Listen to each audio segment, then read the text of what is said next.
Shri and সান্ত্বনার তরফ থেকে আপনাদের সবাইকে নমস্কার। কিছুদিন আগেই আমাদের বজবজে অনুষ্ঠিত হয়েছিল কবি সুকান্ত ভট্টাচার্যের জন্ম শতবর্ষ উপলক্ষে একটি অনুষ্ঠান, আর সেই অনুষ্ঠানে কিন্তু অংশগ্রহণ করেছিল শ্রী।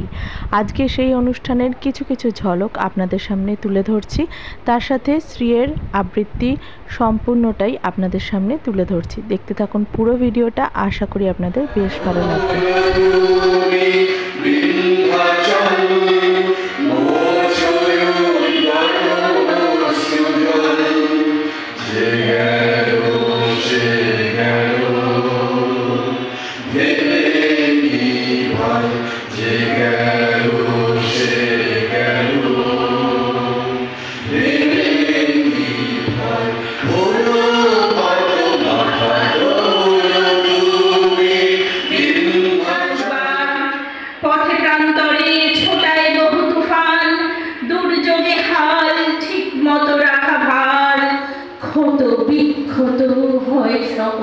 প্রাণ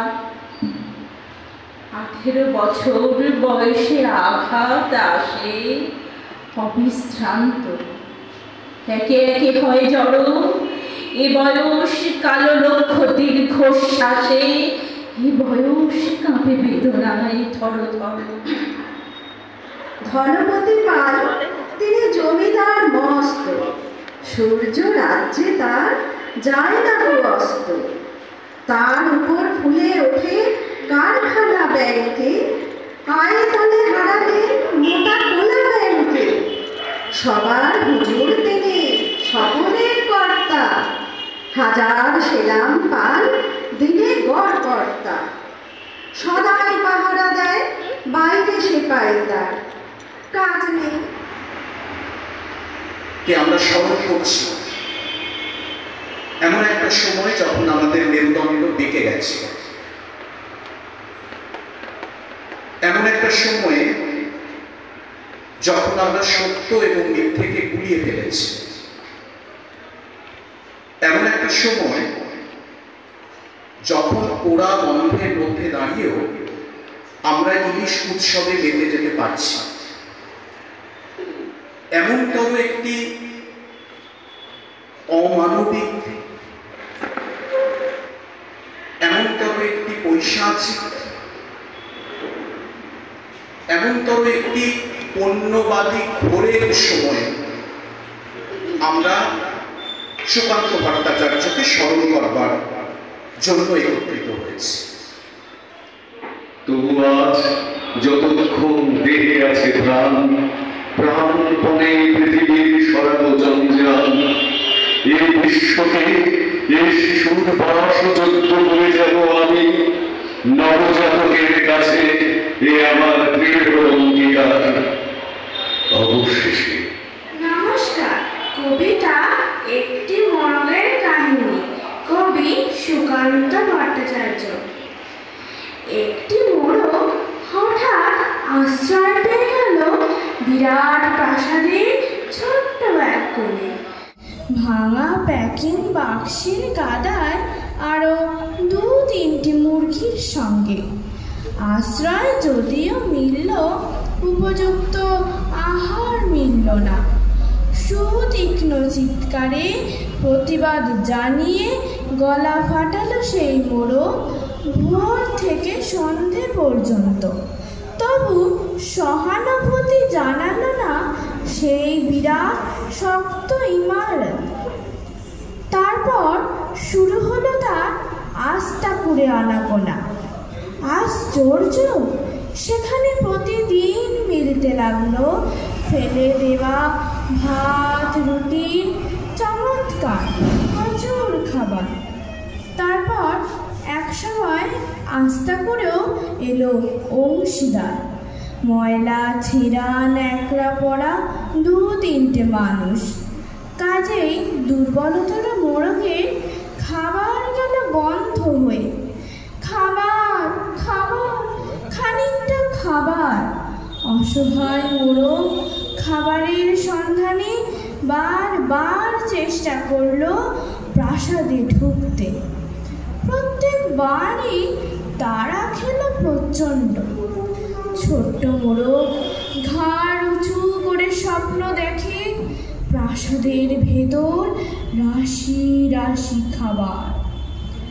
তারপর সত্যি যে একদিন প্রাসাদে ঢুকতে পেল, একেবারে সোজা চলে এলো থপথপে সাদা দামি কাপড়ে ঢাকা খাবার টেবিলে। অবশ্য খাবার খেতে নয়, খাবার হিসেবে। নমস্কার। নমস্কার। ভালো লাগতো না, সহ্য হতো না পড়াশোনার ঝামেলা। আমাদের চলতি লেখাপড়া সে শিখল না কোনো কালে, অথচ সে ছাড়িয়ে গেল সারা দেশের সবটুকু পাণ্ডিত্যকে। কেমন করে সে প্রশ্ন আমাকে করো না। বড় মানুষের মধ্যে গরিবের মতো মানুষ, তাই বড় হয়ে সে বড় মানুষ না হয়ে মানুষ হিসেবে হলো অনেক বড়। কেমন করে সে প্রশ্ন আমাকে করো না। গান শাখার বাধা আইন সে মানেনি, অথচ স্বর্গের বাগান থেকে চুরি করে আনলো তোমার আমার গান। কবি সে, ছবি আঁকার অভ্যাস ছিল না ছোট বয়সে, অথচ শিল্পী বলে সেই পেল শ্রেষ্ঠ শিল্পীর সম্মান। কেমন করে সে প্রশ্ন আমাকে করো না। মানুষ হলো না বলে যে ছিল তার দিদি আক্ষেপের বিষয়। অনেক বিদ্রোহ যাকে করেছে আহত, সেই একদিন চমক লাগিয়ে দিয়ে করল দিগ্বিজয়। কেউ তাকে বলল বিশ্বকবি, কেউ বা কবি করল। উত্তর দক্ষিণ পূর্ব পশ্চিম চারদিক করল প্রণাম। তাই পৃথিবী আজও অবাক হয়ে তাকিয়ে বলছে কেমন করে। সে প্রশ্ন আমাকে করো না। এই প্রশ্নের জবাব তোমাদের মতো আমিও খুঁজি। এই প্রশ্নের জবাব বোধ হয় আমরা সবাই খুঁজি কবির মতন। নমস্কার, শুভরাত্রি, সবাই ভালো থাকবেন।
সেদিন হুলস্থুল বেঁধেছিল, ঘরের কোণেতে চলে উঠেছিল আগুন। আমাকে অবজ্ঞা করে না নিভিয়ে ছুঁড়ে ফেলায় কত ঘরকে দিয়েছি পুড়িয়ে, কত প্রাসাদকে করেছি ধূলিসাৎ। আমি একাই ছোট্ট একটা দেশে দাঁড়িয়ে কাছি। এমনি বহু নগর বহু রাজ্যকে দিতে পারি ছাড় খাড় করে, তবুও অবজ্ঞা করবে আমাদের। মনে নেই সেদিন আমরা সবাই চলে উঠেছিলাম একই বাক্সে, চমকে উঠেছিল। তোমরা শুনেছিলে আমাদের বিবর্ণ মুখের আর্তনাদ, আমাদের কি অসীম শক্তি।